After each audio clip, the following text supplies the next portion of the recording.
Au fur et à mesure que les teasers et les bandes annonces du film Minecraft sont diffusés, il n'est plus difficile de voir ce qui va se passer et comment le film va se terminer, ouvrant la voie au deuxième film. Dans cette vidéo, j'ai donc décidé de vous raconter tout ce qui se passera dans le film Minecraft. Ne perdons pas de temps et avançons.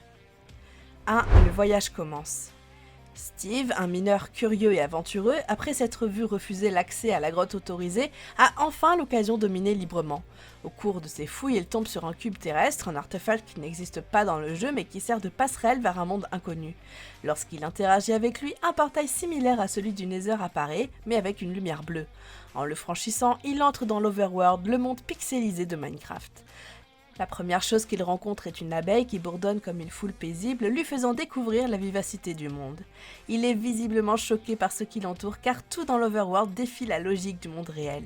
Cependant, au fil du temps, il s'adapte, adopte les mécaniques du monde et crée sa propre maison tout comme le ferait un joueur débutant dans Minecraft. 2. Survivre et apprendre les mécanismes de Minecraft.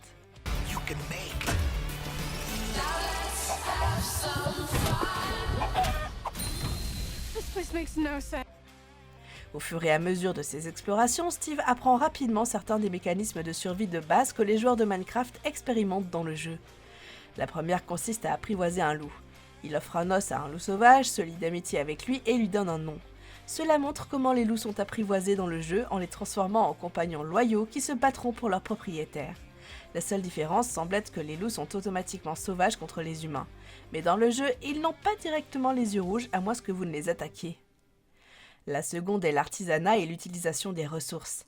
Il expérimente différents matériaux, y compris une scène sombre mais humoristique où il découvre que verser de la lave sur un poulet le transforme instantanément en nourriture.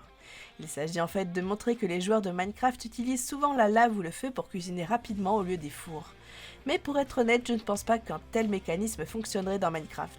À la place, je voudrais voir Steve utiliser le four pour cuire le poulet. 3. L'arrivée des Misfits. Pendant ce temps, sur Terre, Henry, un garçon naturellement curieux, tombe sur un autre cube terrestre. Sa curiosité prend le dessus et il saute à travers le portail vers l'autre monde, emmenant sans le savoir ses compagnons Gareth, Dawn et Natalie, les Misfits. À leur arrivée, ils sont immédiatement submergés par ce monde inconnu tout en bloc. Leur première rencontre avec une créature est un mouton rose, une créature rare dans Minecraft. Le moment est comique. Le mouton les appelle en faisant un bruit sourd, ce qui provoque la réelle confusion de Dawn. Qu'est-ce que c'est que ça ? Gareth, toujours confiant, tente de communiquer avec le mouton, mais Dawn lui fait remarquer avec sarcasme que les moutons ne parlent pas. Tout semble normal jusqu'à ce qu'un loup hurle et que la lune se lève, signifiant la nuit. Les Misfits sont seuls dans la forêt, attaqués par des squelettes, des araignées et des zombies. Probablement lorsqu'ils s'échappent, ils trouvent la maison de Steve, et c'est là qu'ils rencontrent Steve. Car on voit Steve casser le bras d'un zombie et l'attaquer. Steve fait une fière entrée en scène en se présentant, pensant qu'il serait étonné, mais ce n'est pas le cas. Who are you? I am Steve. Steve leur apprend des choses sur le monde à la lumière du jour. Par exemple, il leur montre comment apprivoiser un loup, comment fabriquer des objets, et il y a même une scène où il crée une épée en fer. Gareth essaie de le faire mais échoue.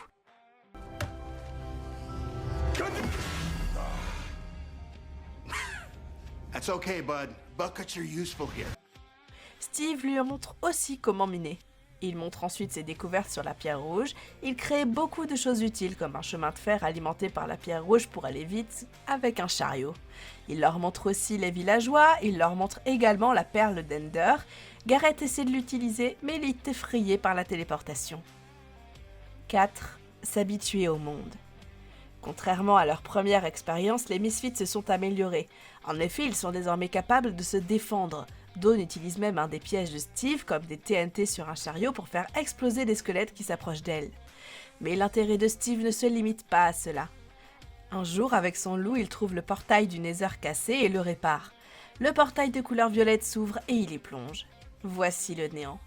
Il a probablement fait cela pour découvrir d'autres mondes, c'est du moins ce qu'il espère. Il n'est pas conscient que cela pose d'énormes problèmes, car maintenant que le portail est ouvert, les mobs du Nether sont impatients de pénétrer dans le monde et d'y détruire tout ce qui s'y trouve. Joy or creativity at all. You, what are you making? Oh! Nous voyons des ghasts et des piglins, mais pas de Blaze, ce qui est intéressant. Le sujet principal du film est la bataille entre ces deux mondes. Les piglins accompagnés de Ghast attaquent le monde en envoyant des boules de feu. D'autres piglins avec des torches entrent dans l'Overworld par le portail. Au cours des batailles, nous assistons à d'importantes réalisations. Henry, Steve et Garrett utilisent l'Elytra. Nathalie fabrique l'épée de diamant. 5. La grande bataille.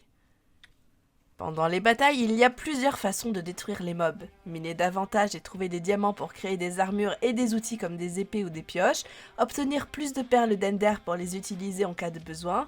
Je ne pense pas qu'ils utiliseront la table d'enchantement pour l'instant. Yeah, right.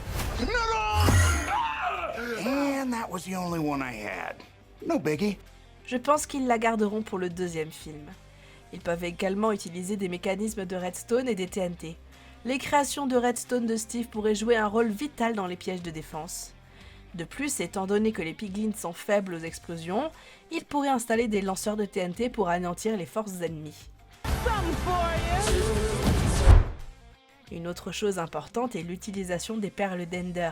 L'équipe peut utiliser les perles d'Ender pour des stratégies de téléportation afin de s'échapper ou d'attaquer depuis des angles inattendus. Mais tout en faisant cela, ils doivent aussi se protéger des attaques. Pour cela, ils ont besoin d'armures et d'outils en diamant. Ils doivent donc extraire du diamant pour forger des meilleures armures et armes afin de résister aux attaques du néant. Les squelettes des rencontres précédentes leur ont peut-être donné accès à des arcs, des arbalètes et des flèches qui leur seront indispensables pour combattre les piglins et les ghasts à distance. Afin de finaliser la bataille, il y a plusieurs choses à accomplir. La première consiste à fermer le portail du néant, la priorité absolue est de fermer ce portail. Dans le jeu, cela peut se faire en brisant le cadre d'obsidienne ou en utilisant de l'eau pour le neutraliser. Peut-être qu'après avoir vaincu les mobs, ils pourront y accéder à nouveau et le briser. La seconde consiste à vaincre le chef Piglins.